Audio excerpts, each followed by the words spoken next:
Alright guys, we're gonna go do a little trail here that I call Coyote Cliffs. When I was younger, this is probably about 15 years ago. Well, it was longer than that. No, it might have been about 15 years ago. We was out here and my Samurai broke down.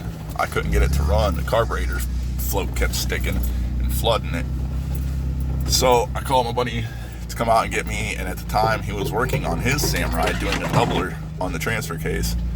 He ended up coming out here and making it out, but by the time he got out here it was like midnight, and me and my buddy had that West that was out here with me, we had built a fire and we were down right in front of us, but down in this valley, and you could hear the coyotes. I mean, there's coyotes all over out here. This is Ohio, strip mine country, and we were sitting there listening, and you could hear them up top, and you could hear like a couple of them yipped and stuff, and you could see them and hear them circling at the top, like you could see their shadows and stuff through the trees. It was summertime out. It was nice out. It wasn't cold or nothing. And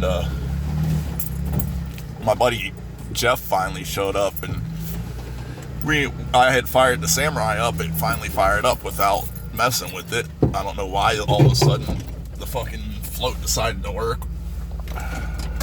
And now I got a stick stuck to the side of my truck. Gee. There you go. So the floats finally started working. Got up out of there. He followed me out.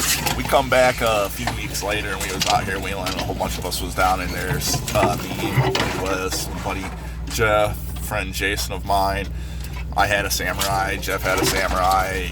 Jason had a Tracker, and Wes had a YJ Wrangler 89. I actually ended up with that YJ. We were all down in there, and coyotes again started coming around us and circling us up on the top of the hillside up here. This cliff that we're coming to right now, this is the Coyote Cliff that we initially called it, because there's like a little cliff ledge right here to our right, and this is all like gray clay, or whitish gray clay. And somebody actually just climbed that on a dirt bike last weekend. Pretty awesome. Wasn't the first person to climb it, but they did climb it nonetheless.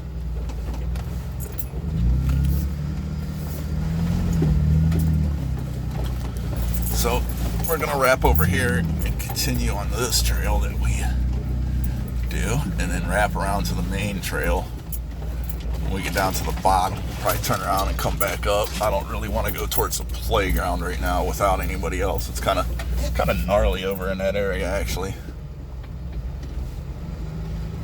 There's a couple spots. Do a little backing up here.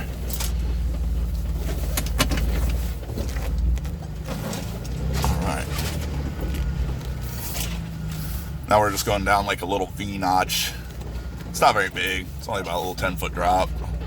Or no, a little more than that. Maybe a 15 to 20-foot drop. But then down to our right is where the bottom of the valley for Coyote Cliff is. There's trails to get there. Well, a trail to get down there. There used to be two of them, but the ones, it's not been used in probably 15 years. Back when my buddy had his Jeep out here. His Cherokee on 1 tons and 39 and a halves. I see fresh cam 2 tire marks though out here, so it kind of looks like something might be out here right now.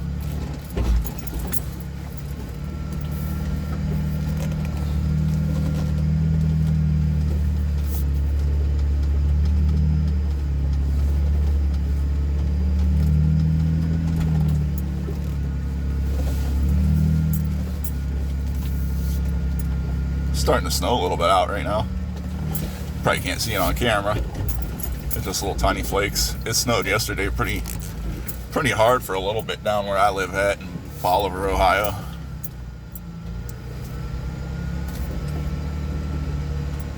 It's actually really beautiful down this way, especially in the wintertime when it does snow.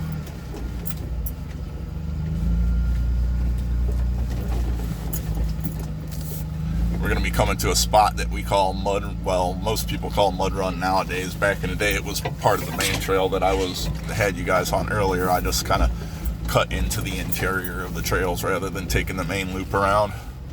Now we're cutting back across through the center section back over to the main trail that we was on. About probably a quarter of a mile past where we initially turned off of the main trail. So it's a decent little trip around. It's not no short trip or anything. And I see a whole bunch of mud marks to my left, and it looks like people just come through here because this water is all wet. Well, water's all wet. The dirt's all wet from the water getting pushed out of the mud hole, I should say.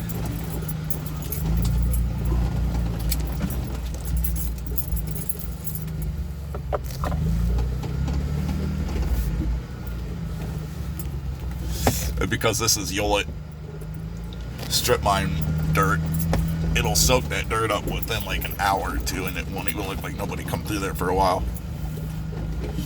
So somebody's definitely been back here really recently.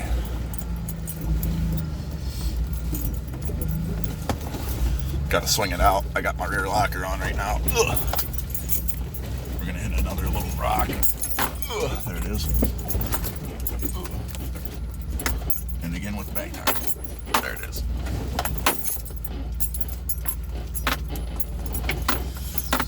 This mud hole isn't much here, but I always straddle it. It's not deep at all. Except I might not be able to straddle it right now. My ass, I keep sliding to the right.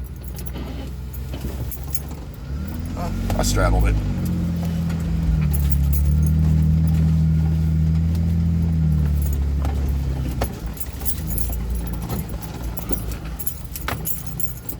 Most people will come out here and just beat on their stuff.